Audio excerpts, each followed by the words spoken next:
Assalamu alaikum. Today's video is about selective COX-2 inhibitors. Let's talk about NSAIDs in general. NSAIDs basically non-steroidal anti-inflammatory drugs हैं और इसमें बहुत सारे chemically dissimilar agents हैं, लेकिन इनकी कॉमन बात यही है कि एंटी इन्फ्लेमेटरी हैं, एंटीपायरेटिक हैं और एनाल्जेसिक हैं और they may be differences in each of these properties in all of them, however it is there common uniting feature. NSAIDs are very commonly prescribed and it's very important as a doctor for you to be clear about how they work.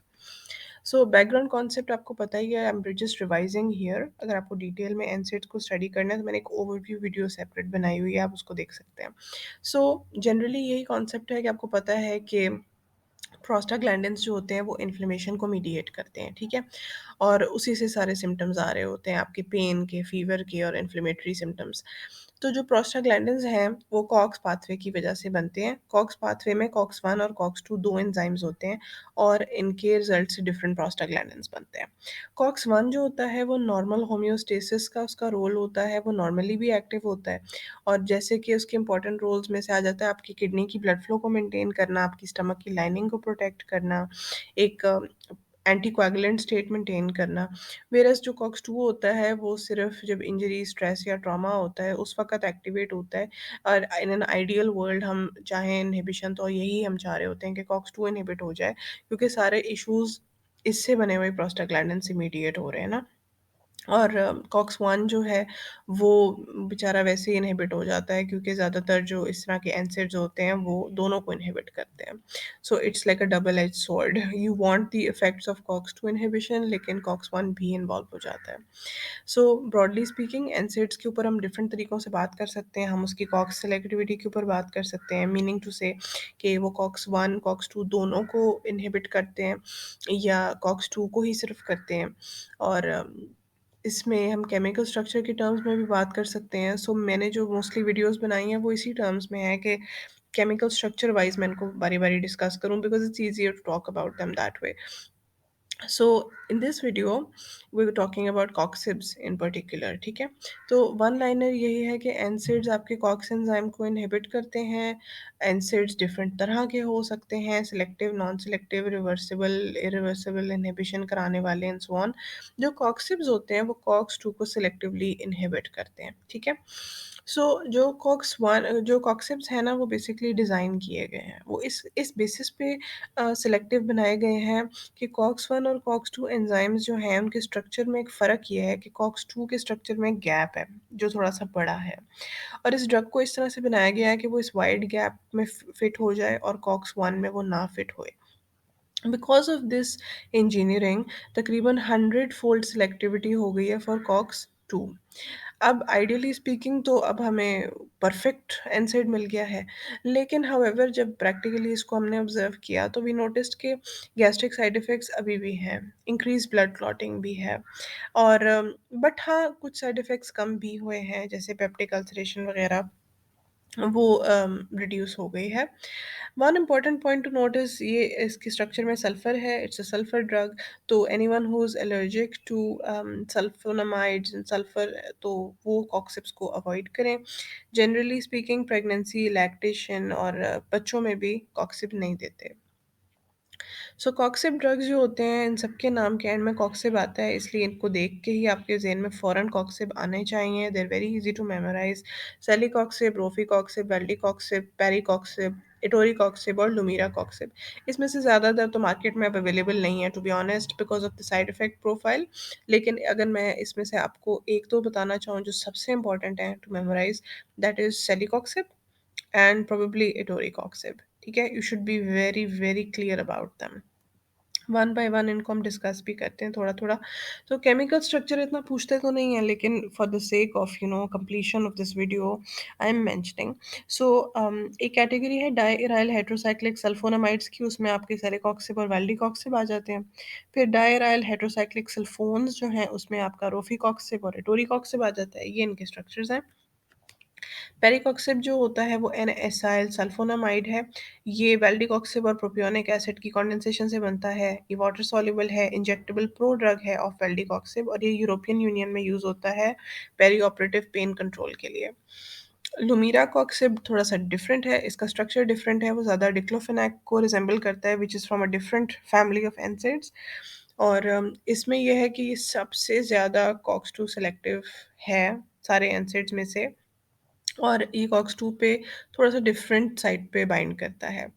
ये it's the only acidic coxib. और लुमेरा coxib का issue ये था कि ये बहुत ज़्यादा hepatotoxic था, इसलिए बहुत सारे कंट्रीज़ में अभी ये विड्रॉ हो चुका है और ये अब अवेलेबल नहीं है। अच्छा, सेलिकॉक्सिब जो है वो अभी भी मार्केट में है, डिफरेंट उसकी क्लिनिकल इंडिकेशंस हैं। उसके बाद ये कि अनलाइक एस्प्रिन, सेलिकॉक्सिब जो होता है वो प्लेटलेट एग्रीगेशन को इनहिबिट नहीं करता, तो ब्लीडिंग टाइम जो है वो आपका इंक्रीज नहीं होता, which is a great plus. Celecoxib की एफिकेसी जो है वो it's as good as other NSAIDs in the treatment of pain. Celecoxib को और एस्प्रिन को अगर इकट्ठे ना लें तो side effects, GI side effects, bleeding, dyspepsia वगैरह कम है, ठीक है। हाउएवर अगर आप इसके साथ एस्प्रिन ऐड कर देते हैं तो फिर ये बेनिफिट्स नहीं है। जिन पेशेंट्स में हाई रिस्क है for ulcers, high history of PUD है, तो उसमें आपको सजेस्ट ये किया जाता है कि पीपीआईज जो हैं वो साथ ऐड कर दें to avoid gastric side effects. तो फार्माकोकाइनेटिक्स थोड़ी सी डिस्कस कर लेते हैं सेलिकॉक्सिब्स की, कि ये ओरली एब्जॉर्ब होते हैं, इनकी हाफ लाइफ 11 आवर्स है, ये 3 आवर्स में पीक करता है। Usually benefits within 1 hour नज़र आने शुरू हो जाते हैं। लिवर से ये मेटाबोलाइज होता है, यूरिन और फीसिस में एक्सक्रीट होता है। Generally it's given in OD और बीडी डोजेज, और डोज एडजस्टमेंट की ज़रूरत है in patients with hepatic issues. अगर सिवियर लिवर या किडनी डिसफंक्शन है तो सेलिकॉक्सिब इज़ नॉट रेकमेंडेड। इसके एडवर्स इफेक्ट्स में अगर आपको सिर्फ एक याद करना है एमसीक्यू पॉइंट ऑफ व्यू से, तो वो कार्डियोटॉक्सिसिटी है, ठीक है। Very very important for you to know this. Other side effects में headache, dyspepsia, abdominal pain, diarrhoea, ये डायरिया सबसे कॉमन है। फिर ये कि किडनी डैमेज हो सकता है, स्किन रैशेस हो सकते हैं।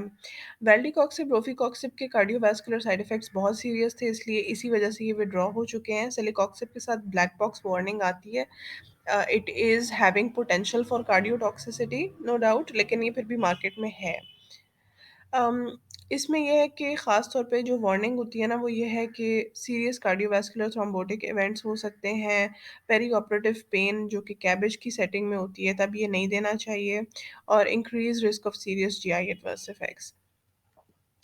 कॉन्ट्राइंडिकेशंस में ये एक लंबी फहरिस्त है, you can check this out. Sulfonamide allergy, aspirin allergy, NSAID allergy, heart disease, kidney dysfunction, liver dysfunction, dehydration, volume depletion, pregnancy, lactation and pediatric patients में कॉक्सिब्स नहीं देते। इंटरैक्शंस पे अगर बात करें तो बहुत ज़्यादा इंटरैक्शंस हैं, लेकिन अगर आपको एग्ज़ाम पॉइंट ऑफ व्यू से कुछ इंपॉर्टेंट याद करने हैं तो जस्ट रिमेंबर कि इनहिबिटर्स ऑफ CYP2C9 में फ्लूकोनाजोल, फ्लूइस्टाटिन, ज़ेफिरलुकास्ट है, ये आपके सीरम लेवल्स ऑफ सेलिकॉक्सिब बढ़ा सकते हैं। फिर ये कि you should remember beta blockers, anti depressants, antipsychotics, ये इसके लेवल्स इंक्रीज कर सकते हैं। Other drugs are diuretics, antihypertensive, ACE inhibitors, anticoagulants, lithium, cyclosporin, tacrolimus, methotrexate, rifampicin, and carbamazepine barbiturates. ठीक है, I know it's a lot to memorize, but they're important exam point of view से। सो ये एक मैंने comprehensive सा table बनाया है pertaining to audience in Pakistan. ये एजुकेशनल पर्पस के लिए, इस टेबल से प्लीज़ खुद को या किसी और को प्रिस्क्रिप्शन देने की ज़रूरत नहीं है, जस्ट फॉर योर इंटरेस्ट है। ये कुछ कॉमन ब्रांड्स हैं, availability, dosages, indications, contra indications are there, और ये पॉपुलर ब्रांड्स हैं जिसमें I think probably in my experience Selvex is the most commonly prescribed one. उसके अलावा एटोरिकॉक्सिब भी मार्केट होता है, बाकी as you can see they are off the market, Pakistan में तो अवेलेबल नहीं है और जनरली भी they are withdrawn. So these are the different brands of etoricoxib. And yeah, that was it. I hope you learned something. If you like this video, please like, comment, share, and subscribe to my channel. Follow me on Instagram and Facebook, and I'll be back with more videos. Allah Hafiz.